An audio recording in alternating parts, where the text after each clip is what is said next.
नाज़रीन ग्रामी, इंसान की जिंदगी वैसे तो सवालात से भरी हुई होती है, मगर चंद सवालात बहुत ही कॉमन होते हैं। जैसा कि क्या कभी आपने सोचा है कि आसमान नीला क्यों होता है, या फिर यह कि अगर गाय परों वाली होती तो कैसा होता।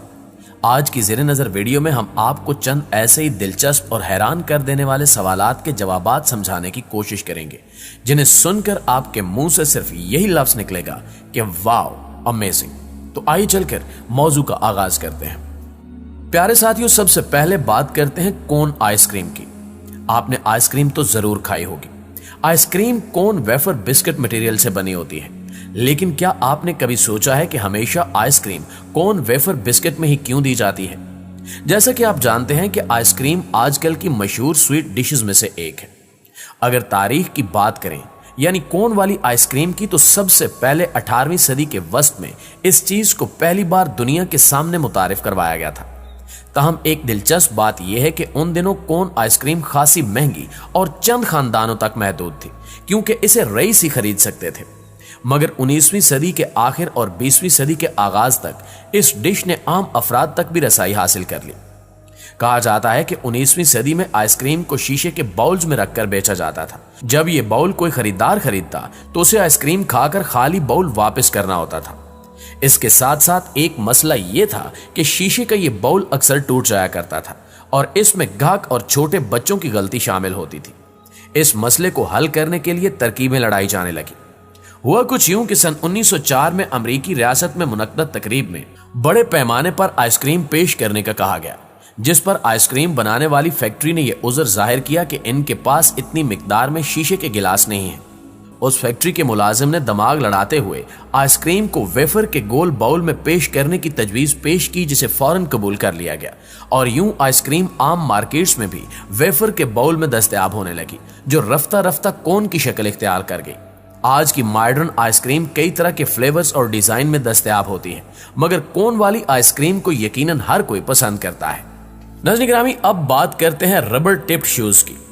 रबड़ और मुख्तलिफ मटेरियल के इम्तिजाज से बनाए जाने वाले जूते तो आपने मार्केट में जरूर देखे होंगे, लेकिन आपके जहन में यह सवाल कभी नहीं उभरा होगा कि आखिर रबड़ को जूतों के डिजाइन के लिए कब, क्यों और कैसे शामिल किया गया।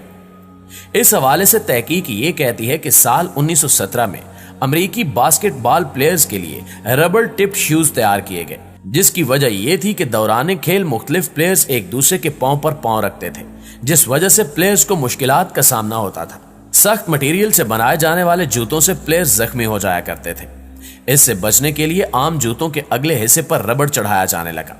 यूं सबसे पहले स्पोर्ट शूज रबड़ से तैयार हुए, बाद में इसे फैशन के तौर पर आम जूतों में भी इस्तेमाल किया जाने लगा और आज के इस मॉडर्न दौर में तरह तरह के आइडियाज ने जूतों को मजीद आरामदेह और स्टाइलिश बना दिया है।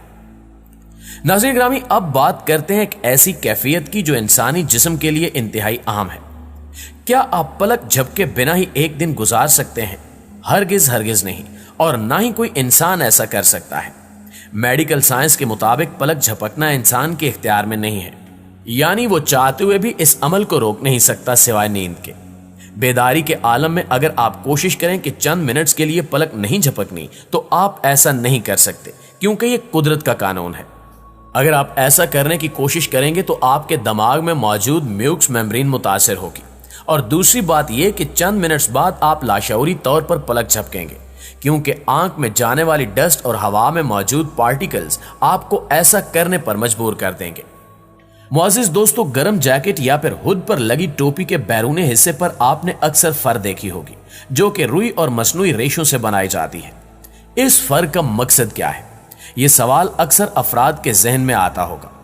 चंद साल कबल हुड्स में सिर्फ एक मामूली टोपी फिट की जाती थी, जिसकी मदद से सर को ढांपा जा सकता था, लेकिन यकबस्ता इलाका जात में जहां टेम्परेचर -20 से भी नीचे गिर जाता है, वहां के मकीन ये कमी महसूस करते थे कि अगर जैकेट या हुड के साथ कोई ऐसी चीज सी दी जाए जो कि इंसानी चेहरे को भी गर्माइश फराहम करे, तो इससे ठंड से छुटकारा हासिल किया जा सकता है। यही वजह है कि इस आइडिया ने जन्म लिया और जैकेट्स पर बनी टोपियों को फर से मुज़य्यन किया जाने लगा। इस तरह एक तरफ तो ये स्टाइल बन गया, तो दूसरी जानिब इस फर की मदद से गर्माइश हासिल की जाने लगी। नाज़रीन ग्रामी, अगर आपने एटीएम मशीन इस्तेमाल की हो तो आपके इल्म में होगा कि पिन कोड क्या होता है। अब सवाल यह है कि पिन कोड किसने इजाद किया था? یہ سوال یقیناً ہمارے ناظرین کے ذہنوں میں ابھرتا ہوگا، تو آئیے آپ کو بتاتے ہیں کہ اس کا راز اصل میں کیا ہے۔ دراصل بینکنگ سسٹم کافی پرانا ہے، مگر پن کوڈ سال 1996 میں پہلی بار منظر عام پر آیا، جس کا مقصد یہ تھا کہ کسی بھی جگہ سے اپنے بینک اکاؤنٹ تک رسائی حاصل کرنا۔ پن کوڈ کو سب سے پہلے اسکاٹ لینڈ کے bank officer James good fellow نے ایجاد کیا۔ پہلے یہ کوڈ 6 ڈیجٹس پر مشتمل ہوتا تھا۔ اس حوالے سے جیمز نے پہلے تجربہ اپنی شریک حیات کے ATM کارڈ سے کیا اور 6 ہندسوں کے اس کوڈ کو تجرباتی مراحل سے گزارا گیا۔ لیکن جیمز کی بیوی نے شکایت کی کہ 6 ہندسوں کا خفیہ کوڈ یاد رکھنا بے حد مشکل ہے اور عام شخص بھی ایسا کرتے ہوئے کنفیوز ہو جاتا ہے، جس کے بعد چند اور تجاویز سامنے آئیں اور اس کوڈ میں کئی رد و بدل کیے گئے، جس کے بعد یہ طے ہوا کہ آئندہ یہ کوڈ 4 ہندسوں پر مشتمل ہوگا۔ یہ فارمولہ کام کر گیا کیونکہ جیمز اور اس کی بیوی کے ساتھ ساتھ چند افراد نے بھی اس کی حمایت کی۔ یوں یہ رواج چل نکلا کہ 4 ہندسوں کا خفیہ کوڈ آپ کے بینک اکاؤنٹ کی سیفٹی کے لیے ضروری قرار دے دیا گیا۔ آج کے ماڈرن انسانوں کو جیمز فیلو کی بیوی کا شکر گزار ہونا چاہیے، جس نے 6 سے 4 ہندسوں کے کوڈ کو متعارف کرایا، ورنہ 6 ہندسوں کا کوڈ یاد رکھنا خاصا مشکل ہو سکتا تھا اور آپ اپنی قیمتی رقم سے بھی محروم ہو سکتے تھے، جو آج کل بینک کے ATM کارڈ کے ذریعے آپ کو ملتی ہے۔ اردو کور کے ہم سفر دوستو، اگر آپ کپڑوں کے منفرد سٹائل پسند کرتے ہیں یا پھر آپ کو کلاتھنگ فیشن سے لگاؤ ہے، تو آپ کو یقیناً علم ہوگا کہ موجودہ دور میں جیکٹس اور کوٹس کے بازوؤں پر ایک کپڑا لگایا جاتا ہے جو کہ عین کونی کے اوپر لگا ہوتا ہے۔ کیا یہ فیشن ہے یا ماضی میں اسی کسی مقصد کے تحت ایجاد کیا گیا تھا؟ یہ سوال انتہائی اہمیت کا حامل ہے۔ تو آپ کو بتاتے چلیں کہ یہ محض فیشن نہیں ہے، بلکہ 19ویں صدی کے وسط میں فوجیوں کی وردی کو اس انداز سے ڈیزائن کیا جاتا تھا کہ ان کی شرٹ کی کونیوں کی جگہ موٹا اور سخت کپڑا لگایا جاتا، جبکہ پینٹ میں گھٹنوں کی جگہ پر بھی موٹا کپڑا لگایا جاتا تھا، کیونکہ فوجیوں کو دوران ٹریننگ زمین پر کونیوں اور گھٹنوں کی مدد سے رینگ کر چلنا ہوتا تھا، جس کی وجہ سے عام کپڑا پھٹ جاتا اور فوجیوں کو مشکلات کا سامنا ہوتا۔ جس کے بعد 20ویں صدی کے وسط تک یہ ٹرینڈ سکولوں اور کالجز تک پہنچ گیا اور کئی امریکی ریاستوں کے اسٹوڈنٹس نے مطالبہ کیا کہ ایجوکیشن ڈپارٹمنٹ اس قسم کا یونیفارم متعارف کروائے، جسے مان لیا گیا، جبکہ آج کل کے ماڈرن دور میں یہ فیشن کے طور پر عام ہو چکا ہے اور ہر خاص و عام اس عجیب و غریب فیشن کا دیوانہ دکھائی دیتا ہے۔ یقینی طور پر ہمارے ناظرین بھی اس ڈیزائن کو پسند کرتے ہوں گے۔ دوستو، ہمیں امید ہے کہ آج کی یہ ویڈیو آپ کو بے حد پسند آئی ہوگی۔